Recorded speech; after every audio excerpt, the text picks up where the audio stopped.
Hello everyone. आज हम लोग मनी बिल को समझते हैं। ये बहुत छोटा सा टॉपिक है एग्जाम पॉइंट ऑफ व्यू से, लेकिन ये बहुत इंपॉर्टेंट है। कॉन्स्टिट्यूशन के अंदर आप एक बात को समझिए, जब भी आप पॉलिटी पढ़ते हैं और पॉलिटी एग्जाम्स में हर एक एग्जाम में पूछी जाती है, उसमें आर्टिकल्स बहुत इंपॉर्टेंट होते हैं। तो मनी बिल किससे रिलेटेड है, कौन से आर्टिकल से? 110। इसको रट लीजिएगा बिल्कुल अच्छे से तरह से। मनी बिल जो है संविधान के अंदर अंडर आर्टिकल 110 दिया गया है, पहली बात। दूसरी बात, मनी बिल क्या होता है? Money bill is related to tax. बिल्कुल सिंपल सी बात है, जो पैसे से संबंधित होगा, लेकिन ये इतना आसान नहीं है। मनी बिल जो है, जो कॉन्स्टिट्यूशन में डिफाइन किया गया, उसमें 7 कंडीशंस उन्होंने दी हुई हैं। जैसे टैक्स से रिलेटेड है, कंसोलिडेटेड फंड जो है उससे ये किस तरीके से लिया जाएगा, तो ये इस तरीके से है। लेकिन यहाँ पे वर्ड आएगा लेकिन विद इन्वर्टेड कॉमास। कैसे? ये कौन लोकसभा के अंदर ये कौन निर्णय लेगा कि कौन सा बिल मनी बिल है और कौन सा बिल मनी बिल नहीं है? ये बहुत इंपॉर्टेंट है, एग्जाम में बहुत पूछा जाता है, जो मैं बताने जा रही हूँ। स्पीकर ऑफ लोकसभा, जो लोकसभा का जो हेड होता है, जो उसको चेयर करता है, उसको कहा जाता है स्पीकर। तो ये स्पीकर के हाथ में होता है। अब यहीं से पॉलिटिक्स शुरू होती है।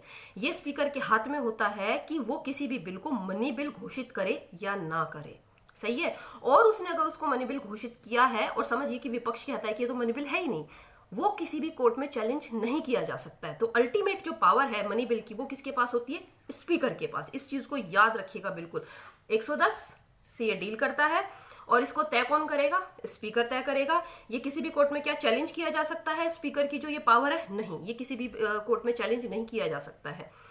एक और बात, मनी बिल से रिलेटेड जो पावर है वो लोकसभा के पास पावर होती है, राज्यसभा के पास मनी बिल से रिलेटेड पावर नहीं होती है। लोकसभा से बिल पास हुआ, राज्यसभा में गया, उनके पास 14 दिन का समय होता है, 14 डेज, 14। उसमें वो उस पर चर्चा करें, उसमें कुछ संशोधन करें ना करें, उनकी इच्छा है। वो उस बिल को अगर संशोधन के साथ भेजते हैं, कुछ अमेंडमेंट्स उसके अंदर करते हैं, तो ये लोकसभा के ऊपर है कि वो उन संशोधन को माने या ना माने।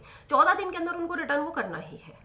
समझ में आई बात? तो अब इसमें क्या गड़बड़ झाला हो जाता है? इसमें ये हो जाता है, जैसे अभी कुछ विपक्षी दलों ने ये लिख के भी भेजा कि स्पीकर को कि मतलब आप इस पे थोड़ा सा ध्यान दीजिए कि जो जिस तरह से मनी बिल को बताया जा रहा है, उसमें क्या होता है, बहुत सारे जो बिल्स होते हैं जो कि they are not related to money, लेकिन उनको क्या किया जाता है, स्पीकर के द्वारा मनी बिल घोषित करवा के और उसको पास कर दिया जाता है। लेकिन वो डिस्क्रिशन हो, तो वो डिसीजन है स्पीकर का। अब वो जो विपक्षी दल है वो भी उसको किस तरीके से समझ रहे हो सकता है वो मनी बिल ही हो, और हो सकता है वो भी राजनीति कर रहे हो, क्योंकि everything is fair in politics.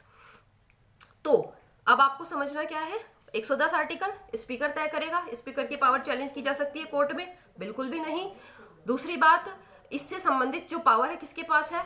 Money से संबंधित लोकसभा के पास। राज्यसभा के पास शक्ति है कोई? नहीं। उसको 14 दिन के अंदर ये जो बिल है उसमें संशोधन करे ना करे, उनको रिटर्न करना ही है, और वहां पे आने के बाद वो पास हो जाता है।